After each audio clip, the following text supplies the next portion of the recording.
Hello dear student, welcome to our YouTube channel. আজকের এই ভিডিওটিতে ক্লাস 11-এর নিউট্রিশন বিষয়ের সম্পূর্ণ সিলেবাসের সাজেশান দেব। তাই তোমরা ভিডিওটিকে একদম শেষ পর্যন্ত দেখবে। ভালো লাগলে লাইক, শেয়ার, সাবস্ক্রাইব অবশ্যই করবে।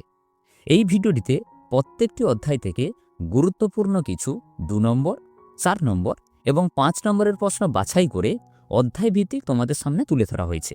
চলো তাহলে প্রশ্নগুলো দেখে নিই। প্রথমে 2 নম্বরের প্রশ্ন। এই 2 নম্বরের প্রশ্ন মোট 8টি আছে।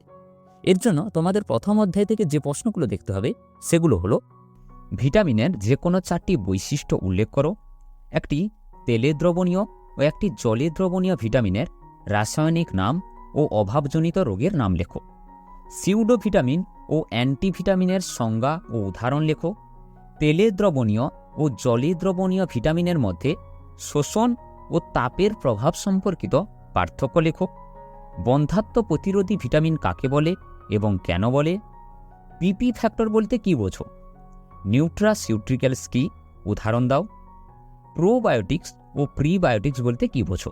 এই হচ্ছে প্রথম অধ্যায়ের কয়েকটি গুরুত্বপূর্ণ প্রশ্ন। এরপর দ্বিতীয় অধ্যায় পুষ্টিতে মাইক্রোমলিকিউল 2।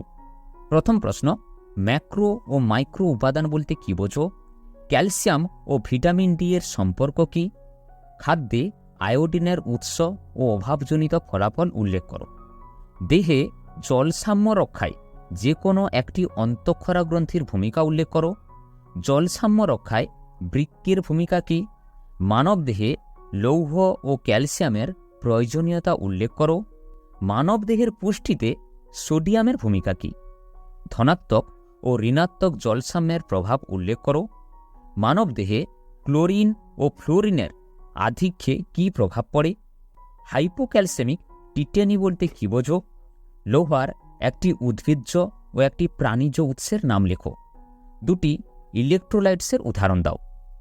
এরপর তৃতীয় অধ্যায় খাদ্য পরিকল্পনা ও খাদ্যের বিভাগ। খাদ্য পরিকল্পনা কি, এর উদ্দেশ্য কি, খাদ্য পরিকল্পনায় ব্যক্তিমূল্য বলতে কী বোঝো, মাখন তোলা দুধের ব্যবহার লেখো, স্বল্প মূল্যের কিছু সুষম খাদ্যের উদাহরণ দাও, খাদ্য তালিকায় ফল ও সবুজ শাকসবজি রাখার প্রয়োজনীয়তা কী। এরপর চতুর্থ অধ্যায় খাদ্য প্রস্তুতি এবং ভারতীয়দের দৈনিক অনুমোদিত পুষ্টিমাত্রা।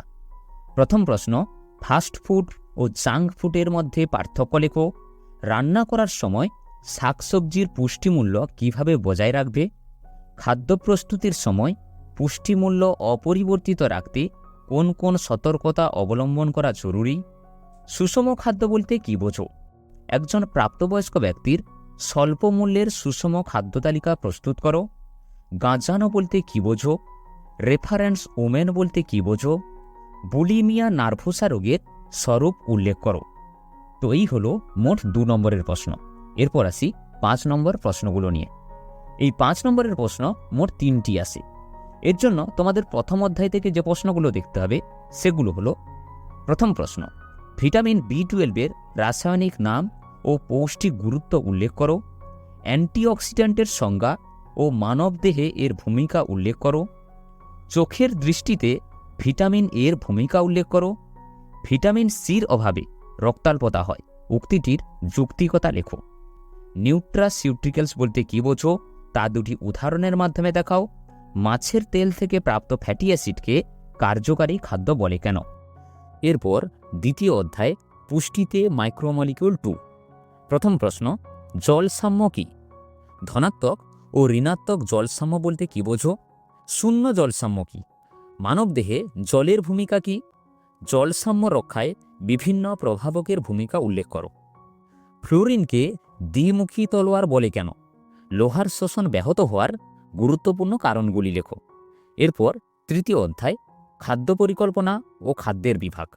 প্রথম প্রশ্ন, দৈনিক খাদ্য পরিকল্পনার নীতি বর্ণনা করো, খাদ্য পরিকল্পনার প্রধান উদ্দেশ্য কী, খাদ্যের মূল 5টি বিভাগ সম্পর্কে আলোচনা করো, একটি খাদ্য পিরামিড এঁকে বুঝিয়ে দাও, সুষম খাদ্য পরিকল্পনায় এর ভূমিকা কীরূপ, ল্যাক্টো ওভো ভেজিটেরিয়ান কারা, খাদ্য পরিকল্পনার সময় কি কি বিষয় মাথায় রাখতে হবে, পরিকল্পনা করে খাদ্য খাওয়ার সুফলগুলি কি কি। 5 নম্বর প্রশ্নের জন্য প্রথম 3টে অধ্যায় থেকে এই কয়েকটা প্রশ্ন দেখে যেতে হবে। এরপর চতুর্থ অধ্যায় অর্থাৎ খাদ্য প্রস্তুতি এবং ভারতীয়দের দৈনিক অনুমোদিত পুষ্টিমাত্রা। এখান থেকে 4 নম্বরের প্রশ্ন একটি এসে।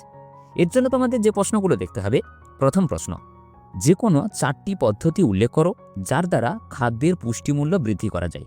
সেই সঙ্গে দেখবে প্রাক বিদ্যালয়গামী শিশুদের অর্থাৎ 4 থেকে 6 বছর বয়সী শিশুদের খাদ্য পরিকল্পনায় মূল শর্তাবলী কী কী হওয়া উচিত, বয়স্কদের সঠিক পুষ্টির জন্য কোন কোন বিষয়ে নজর দেওয়া উচিত, সুষম খাদ্য তৈরির 2টি নীতি উল্লেখ করো।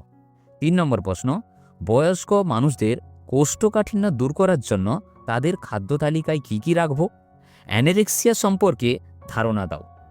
তো এই হলো সম্পূর্ণ নিউট্রিশন বিষয়ের সাজেশন। প্রশ্ন সংক্রান্ত কোনো সমস্যা থাকলে অবশ্যই আমাদের কমেন্ট করো। তাহলে দেখা হচ্ছে পরের ভিডিওতে। Tata, by.